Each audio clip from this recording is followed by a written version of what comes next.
वृश्चिक राशि वालों जरा ध्यान से सुनिए। अगर आपके कोई भी काम बनते नहीं है, काम बनते बनते अंत में जाके बिगड़ जाते हैं, रुकावटें अड़चने ऐसी आ जाती हैं कि काम नहीं बनता, उल्टा आप उलझ कर रह जाते हैं। कई बार आपका मान सम्मान चला जाता है, कई बार आपकी बात ही लोग सुनने को तैयार नहीं होते, भले ही आप सत्य क्यों ना कह रहे हो। तो ऐसे में आपको 3 काम है जो जरूर करने चाहिए। जी हाँ, 3 काम जरूर कर लो और 100% रिजल्ट ले लो, गारंटी के साथ हम लिख कर दे सकते हैं।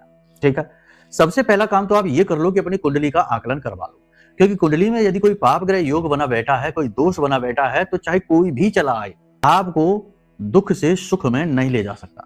कारण इसका यह है कि ये पिछले जन्म का कर्म है और कर्म से कोई नहीं भाग सकता। भगवान राम ने भी जब बाली का वध छिपकर किया तो उस कर्म ने उनका पीछा किया, और भगवान जब श्री कृष्ण अवतार में आए तो बहेलिये ने उनको मारा, यानी कि तीर चलाया उनके ऊपर। तो कहने का मतलब यह है कि कर्म ने पीछा उनका भी किया, जबकि वो भगवान नारायण श्री हरि विष्णु त्रिलोक स्वामी और आप और हम तो है ही क्या। तो कहने का मतलब यह है कि कुंडली में यदि पाप ग्रह योग है तो वो आपके पिछले जन्म का कर्म है। अब या तो उसे भुगतिए या फिर उस कर्म का प्रायश्चित कर लीजिए उपायों के माध्यम से। इसीलिए आप देखेंगे कि जो कुंडलियां दिखवाते रहते हैं, जो ज्योतिषियों के आगे पीछे घूमते रहते हैं, पूजा पाठ अनुष्ठान करवाते रहते हैं, आज नहीं तो कल उनकी जबरदस्त लॉटरी लगती ही है, जबरदस्त कामयाबी उनको मिलती ही मिलती है।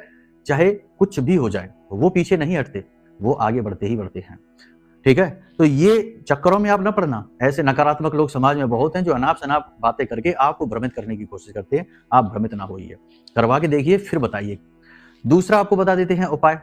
गाय को जो इंसान हरी घास अपने हाथों से खिलाएगा, साथ ही साथ हरी घास में कच्चे आलू बीच में से काटकर और उनमें हल्दी लगाकर अपने हाथों से गाय को खिलाएगा, और इसी के साथ साथ गाय का जो कूबड़ होता है उस कूबड़ पर हाथ फेरेगा, उस इंसान का गुरु मंगल शुक्र और बुध सही हो जाएगा। और जिसका गुरु मंगल शुक्र और बुध सही हो गए, 4 ग्रह, उसके जीवन में आर्थिक उन्नति आएगी, उसका ऊर्जा क्षेत्र प्रबल होगा, उसके हर कार्य में उसे सफलता मिलनी शुरू हो जाएगी। ठीक है, कमियां ज्यादा हो सकती है लेकिन कामयाबी जरूर मिलेगी, ये बात निश्चित है। कुंडली के दोष मिट जाएंगे तो 100% कामयाबी मिलेगी। बड़ा शक्तिशाली उपाय है। ठीक है, गाय के अंदर सभी देवी देवताओं का और सभी ग्रहों का वास माना जाता है। मूल तौर पर गाय को गुरु का प्रतीक माना जाता है। ठीक है, गुरु समस्त दोषों का नाश करते हैं।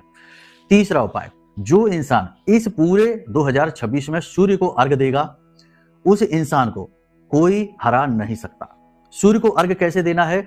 स्वच्छ जल लीजिए, उसमें थोड़ा सा गुड़ डालिए, लाल रंग का पुष्प डालिए और थोड़े से काले तिल डालिए, और इस जल से सूर्य को अर्घ देना शुरू करिए। रोज नहीं दे पाते तो कम से कम रविवार के रविवार तो जरूर दीजिए।